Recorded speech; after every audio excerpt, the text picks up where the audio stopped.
Welcome students, welcome to Vikram's chemistry classes. Today is the second lecture of chapter 2 solutions class 12. Last class first lecture में हमने molality, concentration terms, mole fraction, normality के बारे में पढ़ा था, उनके कुछ न्यूमेरिकल्स किए थे। आज इसका सेकेंड लेक्चर है जिसमें हम हेनरीज लॉ पढ़ेंगे। ये थोड़ा थ्योरेटिकल है, थोड़ा न्यूमेरिकल है, तो चलिए एक इंपॉर्टेंट टॉपिक है। Let's start with Henrys law.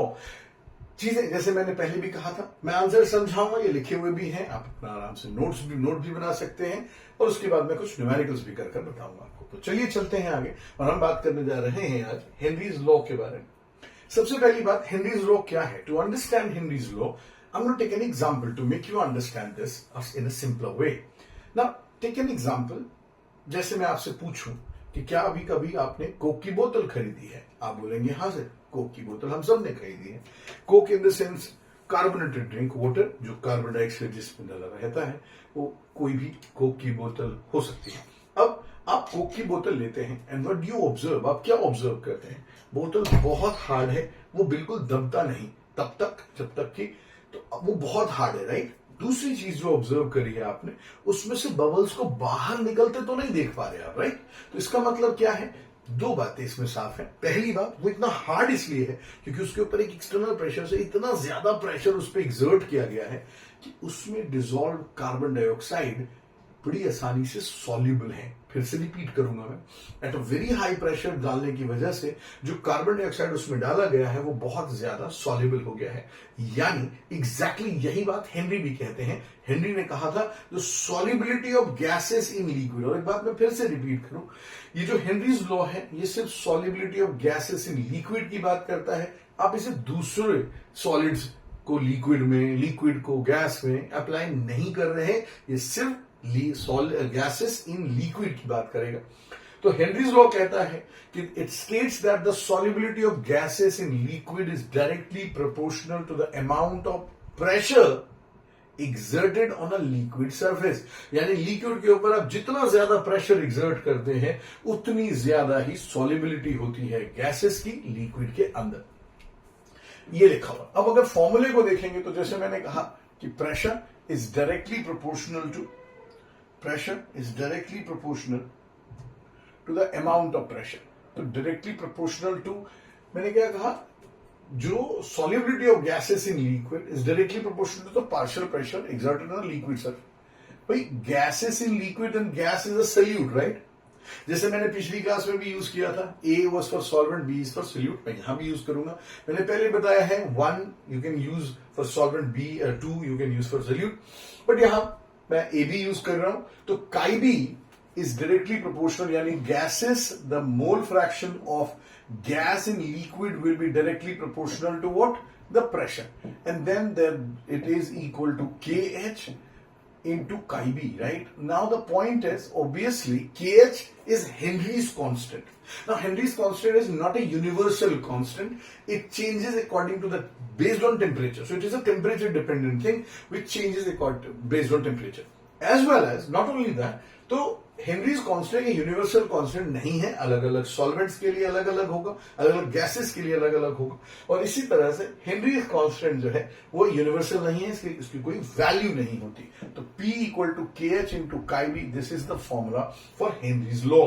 अब आते हैं, पहले मैं कुछ थ्योरेटिकल क्वेश्चन डिस्कस करूंगा, बहुत प्यारे प्यारे सवाल हैं, चलिए मैं उसके बारे में बात करूं। अब चलिए, इन्होंने पहला सवाल हमसे पूछा है, why it is advised to deep sea divers not to come out of water quickly after diving। अब आप इसको स्क्यूबा डाइवर भी कह सकते हैं, यानी जो गहराई में जाने वाले हैं। मैं स्विमिंग पूल की बात नहीं कर रहा, बिकॉज स्विमिंग पूल इतना गहरा नहीं होता कि आप अंदर जाएं तो बाहर आने में टाइम लगाएं। मैं बात कर रहा हूं समुद्र में, ओशंस में, सी में, जब आप डीप डाइविंग करते हैं तो उसमें से तुरंत बाहर निकलने के लिए मना किया जाता है। ऐसा क्यों किया जाता है, वो एक इंपॉर्टेंट सवाल है, जरा समझिएगा। अब इस बात को समझने के लिए मैं फिर एक एग्जांपल दे रहा हूं। मान लीजिए मैं ब्रीद इन कर रहा हूं एयर, राइट? तो जब मैं एयर को ब्रीद इन कर रहा हूंगा तो हो क्या रहा है, एयर के ब्रीद इन करने के अंदर मैं हवा जब अंदर ले रहा हूं तो हेनरीज लॉ एप्लीकेबल हो रहा है। ऑक्सीजन की जो गैस होगी वो मेरे ब्लड में डिसॉल्व हो जा रही होगी, राइट? भाई ब्लड में ऑक्सीजन गैस डिसॉल्व हो जाता होगा। अब जरा समझें, अगर ऑक्सीजन गैस मेरे ब्लड में डिसॉल्व हो रहा है और अभी एटमॉस्फेरिक प्रेशर कितना लग रहा है भाई, अगर इस अभी की बात करें तो 1 atm अज्यूम करते हैं, मैं कोई एकदम साइंटिफिक डेटा नहीं है, एक अजम्पशन की बात करो, मान लेते हैं कि 1 atm पे ब्लड जो है एट ए टाइम मेरा ब्लड तकरीबन 100 मॉलिक्यूल्स ऑफ O2 को पकड़ लेता है भाई। तो यानी हर एक बार सांस लेने पर मेरे अंदर कुछ 100 मॉलिक्यूल ऑक्सीजन के चले गए, डिसॉल्व हो गए। अब चलते हैं डीप इनसाइड द सी। अब मैं बहुत गहराई में चला गया, डीप सी में चला गया। अब अगर बहुत गहराई में जाऊंगा तो प्रेशर बहुत बढ़ गया होगा, राइट? तो वही O2 जो ब्लड में घुल रहा था अब एक्सट्रीमली हाई प्रेशर हो गया होगा, आप समझ सकते हो, है ना? Extremely high pressure 10 atm 20 atm का प्रेशर हो गया। तो जरा सोचिए कि अगर 10 atm का भी प्रेशर अगर डीप इनसाइड द सी हो गया होगा तो जो 100 मॉलिक्यूल ऑक्सीजन घुल रहे थे अब उसकी संख्या ब्लड में कितनी बढ़ गई, मान लेते हैं 250 में। मैं फिर बार बार कह रहा हूं, it is not a scientific fact, ये बस समझाने के लिए। तो 250 मॉलिक्यूल ऑक्सीजन के अब मेरी ब्लड में घुल रहे हैं, तो 250 मॉलिक्यूल मेरे ब्लड में घुल गए। अब अगर अचानक 250 मॉलिक्यूल ऑक्सीजन मेरे ब्लड में घुल जाते हैं, and if the diver come out of water quickly and the pressure atmospheric the pressure exerted on him will change from 10 to 1 atm, भाई उसकी बॉडी में है कितने 250, वो नॉर्मल प्रेशर में रख कितना सकता 100, it means that person will have 150 molecules excess of oxygen present in his blood. और ऐसे में क्या होगा, जैसे ही वो बाहर निकलेगा तो एक्सेस ऑफ जो ऑक्सीजन उसके ब्लड में है that will try to escape, and what will happen. बच्चों हम सबको इन जनरल क्या, हम सबको एक आदत है, हम ऑक्सीजन एब्जॉर्ब तो करते हैं, हम ऑक्सीजन को रिलीज नहीं करते। और एक अचानक से जब प्रेशर इतना ज्यादा बढ़ जाएगा अंदर से बाहर की तरफ तो हमारे veins and arteries will burst and a person simply die. तो एक इंसान मर सकता है अगर वो अचानक आ जाए, इंटरनल ब्लीडिंग होगी, राइट? तो इसको समझे। कई बार बच्चों के मतलब आई से like the veins and arteries burst, तो बर्स्ट का मतलब कई बार चलो फट गया, ऐसा नहीं, बम की तरह नहीं फटता, इंटरनल ब्लीडिंग होती है, वेन्स एंड आर्टरीज बर्स्ट करती हैं, तो इंटरनल ब्लीडिंग होगी और आदमी मर सकता है। एक और तरीका है इसे एक्सप्लेन करने का, और उन्होंने जो हमने एक्सप्लेन करने के लिए लिया, मैं O2 की बात कर रहा हूं कि O2 की सॉल्युबिलिटी या कोई भी गैस की सॉल्युबिलिटी बढ़ जाती। अब सवाल उठता है कि O2 नहीं तो फिर क्या, नाइट्रोजन। जरा समझिए, 1 atm प्रेशर पे नाइट्रोजन हमारे ब्लड में इनसॉल्युबल इन ब्लड है, राइट? ये हमारे ब्लड में नहीं घुलता। अब आप चले गए डीप इनसाइड द सी जहां प्रेशर 10 atm का है, 20 atm का है। अब यही नाइट्रोजन जो पहले नहीं घुल रहा था become soluble in blood, right? Becomes soluble in blood according to Henry's law, as it says that the solubility of nitrogen gas will increase when the pressure increases. Now just think of it, if the person comes out water quickly after diving, obviously now again the nitrogen which becomes soluble in blood will become insoluble one more time, right? And if it becomes insoluble achanak se, it will form bubbles, right? Bubbles बनेगा, कहां बनेगा? Veins and arteries में। And the moment the bubbles form ना, जहां पर बनता है वहां ब्लड उसके आगे सर्कुलेशन बंद हो जाती है। इससे क्या होता है, मसल्स मुड़ते हैं, यानी मसल्स ट्विस्ट करते हैं बच्चों, बेंड्स कहते हैं इसको। क्या कहते हैं? Bends, because muscle started bending, मुड़ने लगते हैं ऑक्सीजन की कमी से, they started dying, right? And that phenomena is called that is called bends. तो हमने कहा कि भैया deep inside the sea due to increase in pressure nitrogen gets soluble in blood, and if a diver comes out of water quickly after diving, the dissolved nitrogen becomes insoluble and it will cause bends, right? Which can further result in bursting of veins and arteries and ultimately death of that person. So इसलिए जरूरी है कि एक deep sea driver कैसे आता होगा, फिर अगर दिमाग में सवाल है तो भाई पहले वो थोड़ा ऊपर आता है, 8 atm पे आएगा, थोड़ी सॉलिबिलिटी कम हुई, फिर वो 6 पे जाएगा, फिर वो 4 पे जाएगा, फिर वो 2 पे जाएगा और फिर धीरे करके 1 पे आएगा। It means it takes time for that person to come slowly so that the solubility will go down, excess gases जो हैं वो कम हो जाए। अब मन में एक सवाल आता है कि सर बहुत कमाल की बात है कि आप जो है because when a deep sea diver gets in deep inside the sea, the gases that person is getting, वो जिस इंसान जो ले रहा है वो उसे ऑक्सीजन सिलेंडर से मिल रहा है, राइट? अगर नाइट्रोजन से इतनी प्रॉब्लम होती है तो ऑक्सीजन सिलेंडर में नाइट्रोजन डाला क्यों आपने, राइट? अब उस सवाल का जवाब देता हूं मैं आपको। एक बात समझिएगा जरा, और अगर मैं आपसे बड़ा सिंपल सवाल पूछूं, बच्चों एक बात बताइए, can you name me a gas जिसकी वजह से आप हमेशा जिंदा हैं? Every time you breathe in air, right? Oxygen is the gas which keeps your life. But if I ask you again, can you name me a gas which is continuously trying to kill you? सोचिए, answer simple है, वो भी oxygen ही है। आप बोलोगे क्या बोल रहे हो सर? ऑक्सीजन इसलिए है बच्चों कि जरा समझो, ऑक्सीजन की रिएक्शन को, reaction of oxygen is called, भाई इसे हम कंबशन भी कहते हैं बच्चों, है ना? और कंबशन को हिंदी में क्या बोलते हैं? तो जल जाना कहते हैं। तो cells die because of the combustion. If anything combusts, you know that they will disintegrate, right?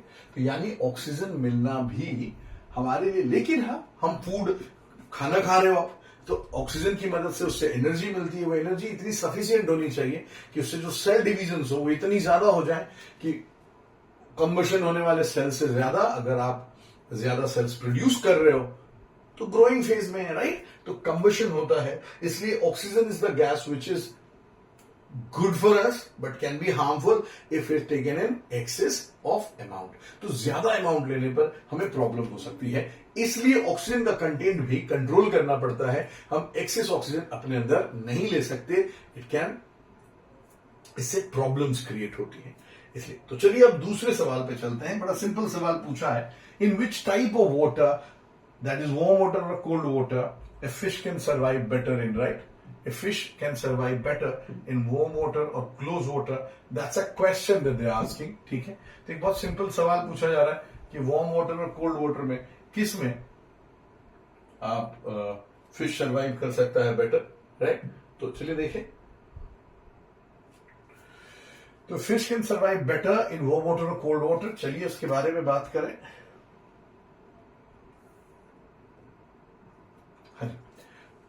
In which type of, अब बड़ा सिंपल सा कॉन्सेप्ट है, मैं एक छोटा सा सवाल पूछूंगा और आप अपने आप ही जवाब समझ जाएंगे। भैया आजकल गर्मी का मौसम है, आप बाहर खेलने जाते हैं, वापस आते बड़ी जोर की प्यास लगी है। सिंपल सवाल है, बहुत जोर की प्यास लगी तो किस तरह का पानी पीना पसंद करते हैं? मेरा गला खराब है बट फिर भी मुझे ठंडा पानी अच्छा लगता है, राइट? मजबूरी में गर्म पानी पी लेता हूं बट ठंडा पानी अच्छा लगता है हम सबको। क्यों भाई, क्यों अच्छा लगता है? क्या कोई वजह है ठंडे पानी को पी करके अच्छा महसूस करने के पीछे? चलिए मैं आज आपको उसकी वजह बताता हूं। दूसरी एक और इंपॉर्टेंट बात है जो आप समझेंगे, और वो ये है कि एक तो पहले तो आप गर्म पानी पीना नहीं चाहते, राइट? क्यों ऐसा है कि ठंडा पानी पीना मजेदार लगता है, हमें अच्छा लगता है। दूसरी बात, अगर कभी आपने देखा हो, आपने कभी किसी कंटेनर में पानी को रख कर उबाला हो, तो आप ऑब्जर्व कर सकते हैं कि बबल्स कंटिन्यूअसली बाहर भाग रहे होते हैं थोड़ी देर तक, उसके बाद रुक जाते हैं, और ये समझ भी आता है। अब जरा समझिए, बहुत सिंपल सी बात है, ऑक्सीजन या any gas that is soluble in water, gases हैं। गैसेस का मतलब they are very volatile in nature.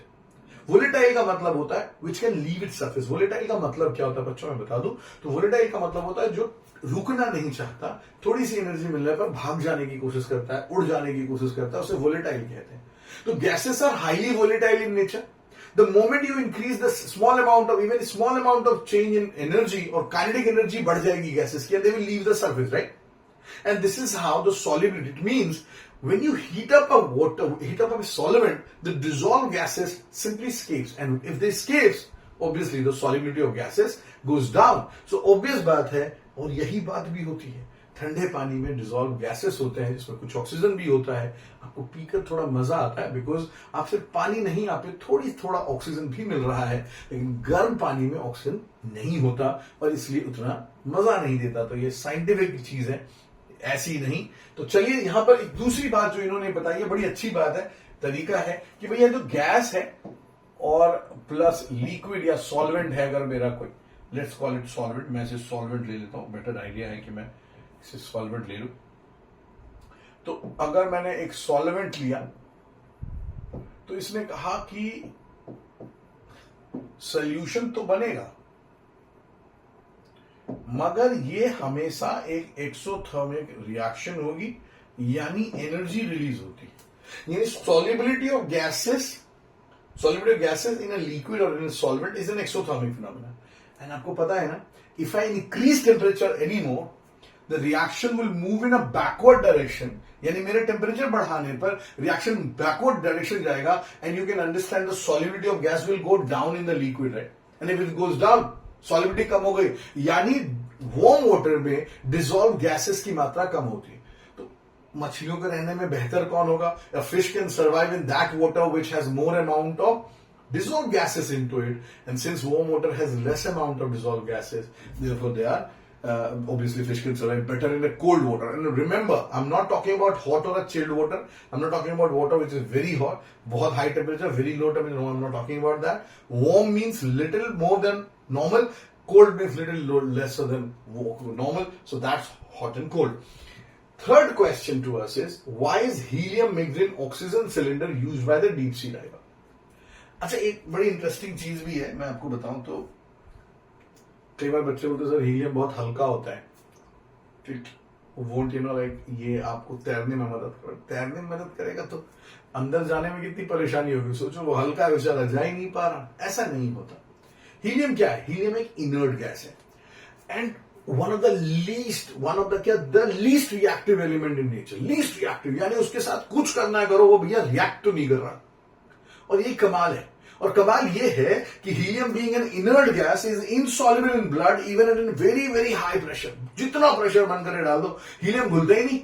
अब जरा सोचो, याद है नाइट्रोजन आ गया था ऑक्सीजन के साथ, अब आपने क्या किया, थोड़ा हीलियम डाल दिया, तो जो नाइट्रोजन के मान लो 20 मॉलिक्यूल घुल रहे थे पहले और हम हाई प्रेशर लो प्रेशर पे गए, वो बबल्स बन भाई 20 की जगह पे 10 हीलियम ही चला गया, तो अब नाइट्रोजन कितने रह गए? 10। यानी it will help in preventing bends. It means it will help you to come out of, help the divers to come out of water little faster than obviously expected. जो बिना हीलियम के होगा, helium से बेहतर हो जाएगा, इसलिए helium is mixed in oxygen. ये मैंने परसेंटेज लिखा है बच्चों, ये परसेंटेज जानना भी चाहिए। देख रहे हैं आप, नाइट्रोजन कितना है? 56.2%, ऑक्सीजन है 32.1 एंड हीलियम इज 11.7। प्लीज इसे भी याद कर लीजिएगा, एक रॉ याद कर लें, 56%, 32%, 11%, इतना भी चलेगा, प्लीज डू मेमोराइज इट, ध्यान रखें। फिर इसमें सवाल पूछा है कि why people feel problem in breathing at an higher altitude. भाई हाई एल्टीट्यूड पे जाते हैं तो लोगों को सांस लेने में, ये आपके साथ हमारे साथ भी होता है। आप भी कभी गए हो अगर हायर एल्टीट्यूड पे, तो आपने एक बात ऑब्जर्व की होगी कि भाई आप पहाड़ों पे चढ़ना बड़ा डिफिकल्ट होता है, मतलब ये ऐसे लगता है दम फूलने लग जाता है। आखिर ऐसा क्या होता है जिसके कारण हमें इतनी परेशानी होती है? बात बहुत सिंपल है। आप जरा सोचिए, अभी मैं जमीन पे हूं, मतलब सी लेवल पे हूं, तो 1 ATM प्रेशर है। जैसे जैसे मैं हायर एल्टीट्यूड पे जाऊंगा प्रेशर घट जाएगा। अब मान लीजिए प्रेशर घटकर 0.5 ATM हो गया। अगर ये 0.5 ATM हो गया, इस पे मैंने बोला था कि 100 O2 मॉलिक्यूल डिसॉल्व हो जाते हैं ब्लड में, राइट जी? मान लिया, ये हमने अज्यूम किया, तो भैया 0.52 पे कुछ भी घटा होगा तो 80 O2 जाएगा हमारे ब्लड में। अब 80 O2 से तो हमें तकलीफ होगी ना, हमारी आदत तो 100 ऑक्सीजन मॉलिक्यूल को लेने की है हर एक बार सांस लेने पर। अब यानी क्या करना पड़ेगा, इसको कंपलसेट करेंगे, ज्यादा जोर से सांस लें ताकि जल्दी जल्दी ऑक्सीजन अंदर है, और इसलिए हम एनॉक्सिया कहते हैं इसको। यानी ऑब्वियसली क्या होगा कि on high, as we go on higher altitude, pressure, atmospheric pressure decreases, and because of the decrease in atmospheric pressure, solubility of gases or oxygen in the blood will decrease, and because of that we need to breathe in more and more oxygen. हाँ, एक बड़ी interesting बात है वो ये कि वहां लोग फिर भी ठीक रहते हैं। आप, मैंने पूछा क्यों भाई, तो किसी ने बोला सर आदत हो जाती है। बात भी सही है यार, आदत हो जाती है। तो आदत में क्या हो जाता है भाई, मैं बताता हूं क्या हो जाता है। बेसिकली जब आप भी जाएंगे हायर एल्टीट्यूड पे, तो अगर आप कुछ दिनों के लिए रह रहे हैं तो पहले दूसरे दिन प्रॉब्लम होगी, जैसे जैसे दिन निकलता है हम ठीक होते जाते हैं। वजह बड़ी सिंपल सी है, बॉडी का अपना मैकेनिज्म स्टाइल है, राइट? वो क्या करता है कि अभी अगर मान लेते हैं थोड़ी देर के लिए कि मेरे बॉडी में 10 RBC हैं, ठीक है जी, 100 आरबीसी मान लीजिए, तो 100 अगर एक एक 4 पकड़ता है 1 एटीएम पे, है ना, 4 अगर ये पकड़ता है, मान लीजिए, एक सेकंड में इसको ठीक से लिख दो, तो मान लीजिए मेरे पास 100 आरबीसी के मॉलिक्यूल्स हैं मेरे ब्लड में, और ये क्या करता है, एक जो है हीमोग्लोबिन के 4 मॉलिक्यूल को पकड़ता है। तो ऐसे ही एक बार ब्रीदिंग के अंदर आप 400 मॉलिक्यूल्स ऑक्सीजन के ले पा रहे हैं, राइट। आरबीसी 400 हीमोग्लोबिन के मॉलिक्यूल पकड़ता है, तो 100 मतलब 4 हीमोग्लोबिन जो है वो, सॉरी यहां हीमोग्लोबिन नहीं, 4 ऑक्सीजन के मॉलिक्यूल को पकड़ता है। तो आरबीसी में ही हीमोग्लोबिन होता है बच्चों, हम सो सॉरी, 4 ऑक्सीजन के मॉलिक्यूल को पकड़ता है। तो एक बार में आपने कितना ब्रीदिंग किया, 400 मॉलिक्यूल ऑक्सीजन। अब आप हाइयर एल्टीट्यूड पे गए, अब आपको मिल रहा है कितना, 100 आरबीसी तो है, लेकिन हर आरबीसी बेचारा सिर्फ 2 ही पकड़ पाता है, क्योंकि सॉलिबिलिटी कम हो गई। अब आपको मिल रहा है 200 मॉलिक्यूल।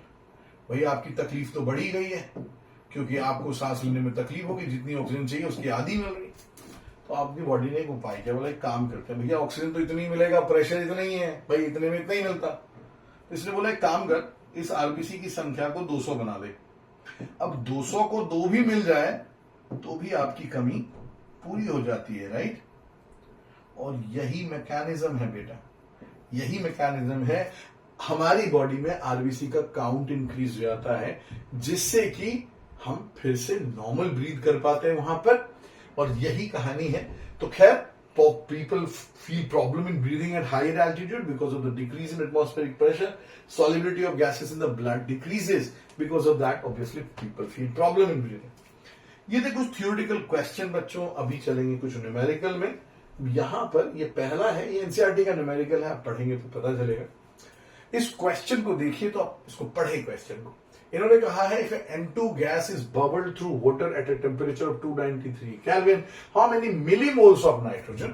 तो इन्होंने मेरे से जो सवाल पूछा है वो है मिलीमोल्स ऑफ N2 गैस के बारे में पूछा, कितने मोल्स ऑफ नाइट्रोजन घुल जाएंगे अगर मैं पार्शियल प्रेशर जो N2 के ऊपर लगाया गया है वो है 0.987 बार, और Henry's constant for nitrogen is 76.48 kilo bar. देखो भाई, एक बात सीधी सीधी सी है, प्रेशर केएच के फॉर्मूले में नंबर ऑफ मोल्स का तो नहीं आता, मगर मोल फ्रैक्शन तो आता है। तो चलिए मोल फ्रैक्शन की बात कर। और एक बात और, यहां वॉल्यूम ऑफ वाटर इन्होंने 1000 ml दे रखा है, राइट।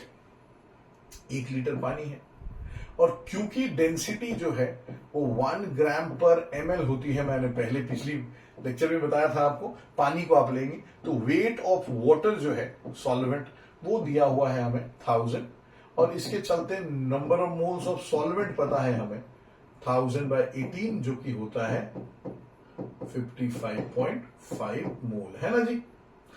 अब ये तो पता है। अब हमने बोला कि यार डायरेक्ट तो नहीं पता, लेकिन pressure of nitrogen is KH into mole fraction of nitrogen.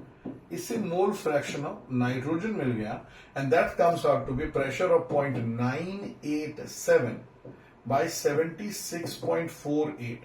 अब किलो है तो 10⁻³ से मल्टीप्लाई करा। अब यूनिट बार और बार हो गया बच्चों, यूनिट्स का ख्याल हमेशा रखना है, और इससे आंसर आएगा 1.29 10⁻⁻⁵। ठीक है जी। तो हमने क्या निकाला, मोल फ्रैक्शन ऑफ नाइट्रोजन निकाला है, क्योंकि ये फॉर्मूले से यही निकलता है। लेकिन अब मोल फ्रैक्शन ऑफ नाइट्रोजन का फॉर्मूला है क्या, तो ये है number of moles of nitrogen by number of moles of nitrogen plus number of moles of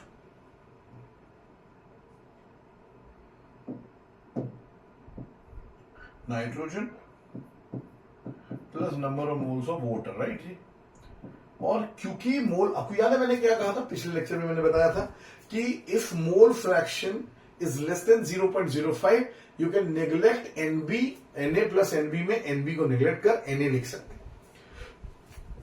तो अगर मैं ऐसे लिखूं तो number of moles of nitrogen बच गया, और ये तो बहुत छोटा है बच्चों, 10⁻² में नेग्लेक्ट कर देते हैं, 10⁻5 है, तो ये क्या हो गया, number of moles of water.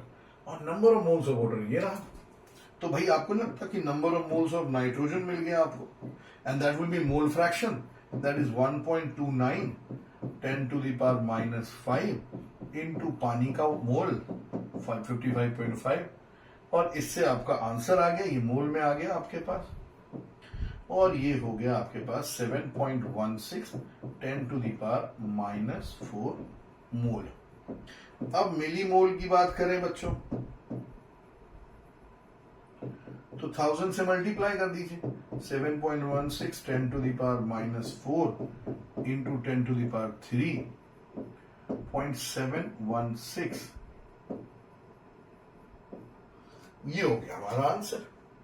और इस तरह से आपने ये सवाल सॉल्व किया। मैं फिर से बताऊं, इस सवाल में हमें प्रेशर दिया गया था, हेनरीज कांस्टेंट दिया गया था, और उसकी मदद से सबसे पहले मैंने मोल फ्रैक्शन निकाला। पानी जब भी वाटर एज अ सॉल्वेंट हो तो बेटा डेंसिटी आप 1 ग्राम पर ml ले लें, और उससे आप उसको डेंसिटी को वॉल्यूम को मास में चेंज कर सकते हैं। कुछ और अगर सॉल्वेंट होगा उसके लिए दिया जाएगा आपको, बट उसके लिए वैल्यू देनी पड़ेगी डेंसिटी की, क्योंकि density equal to mass by volume जैसे था, मैंने उसी का यूज किया और तब मास मैंने ये लिया। इससे मैंने पानी के मोल्स निकाल ली।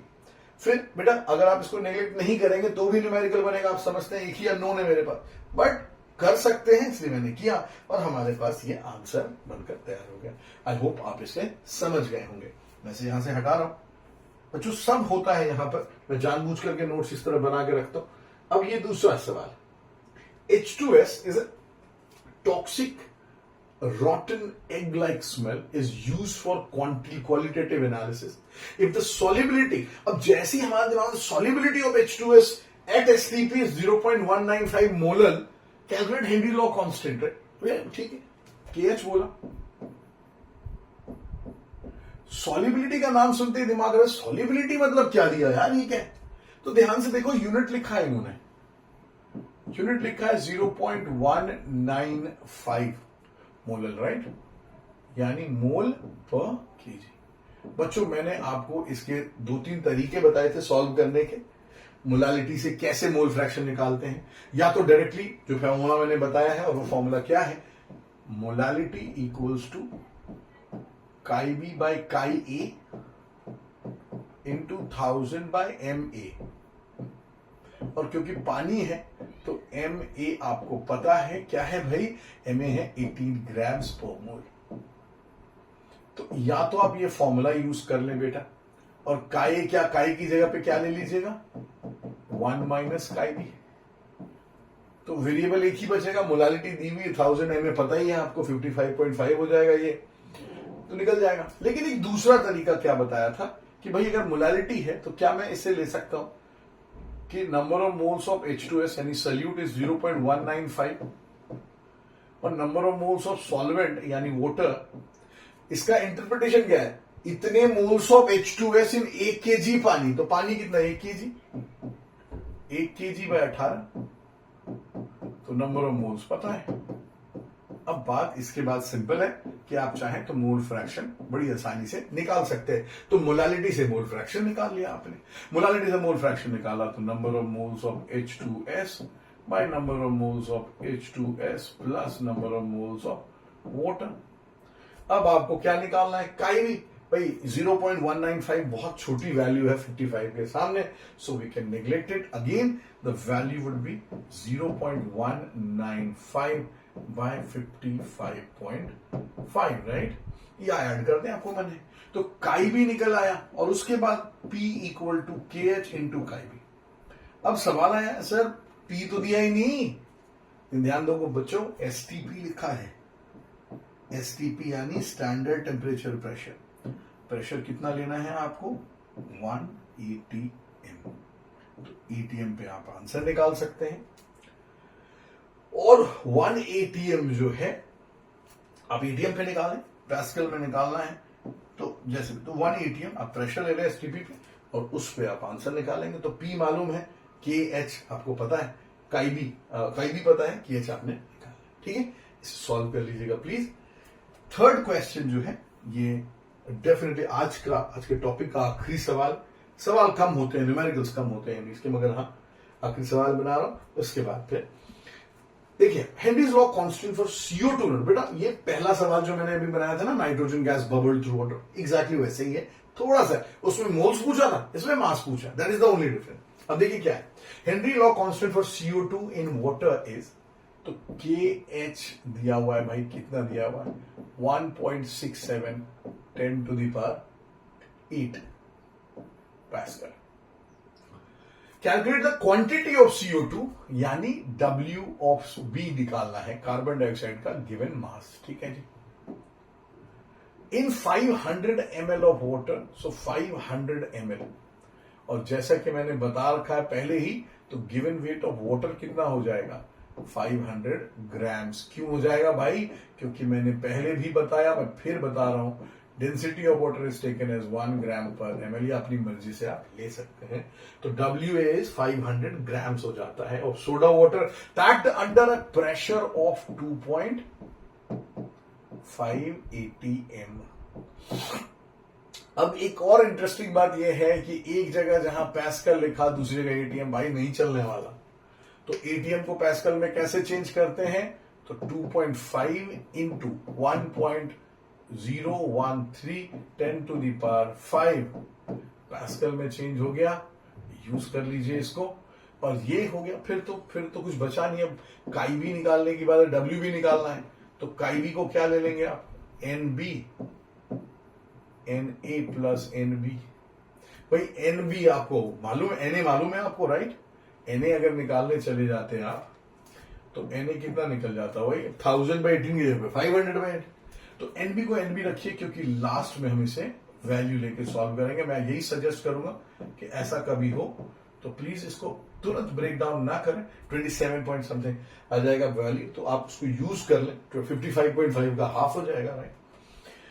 तो अब आप क्या निकाल लेंगे इससे, ऑब्वियस बात है कि पहले तो आप काईबी की वैल्यू निकालेंगे, और कैसे निकालेंगे काईबी की वैल्यू, तो काईबी की वैल्यू कुछ इस तरह से निकलेगी, जैसे मान लीजिए P equals to KH into chi B, और काईबी CO2 का ही है, तो पार्शियल प्रेशर मालूम, ये रहा पार्शियल प्रेशर, KH मालूम, क्या निकलेगा, मोल फ्रैक्शन CO2 का।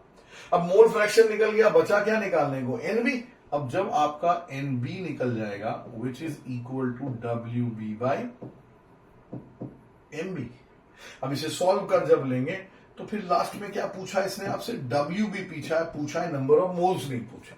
तो ठीक है, क्या मान लीजिए कि मेरे को NV की वैल्यू मैं X मान लू, तो अगर मैं इसकी वैल्यू X मान लू, या X है जैसे, तो भाई X इंटू 44, यही है molecular weight of carbon dioxide, हो गया काम।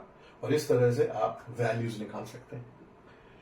तो बच्चों, आज जो हमने पढ़ा वो हेनरीज लॉ था, ये हमारा सेकेंड लेक्चर है। थर्ड लेक्चर में हम वेपर प्रेशर के बारे में, राउल्स लॉ के बारे में, एजिट्रोपिक मिक्सचर के बारे में पढ़ेंगे।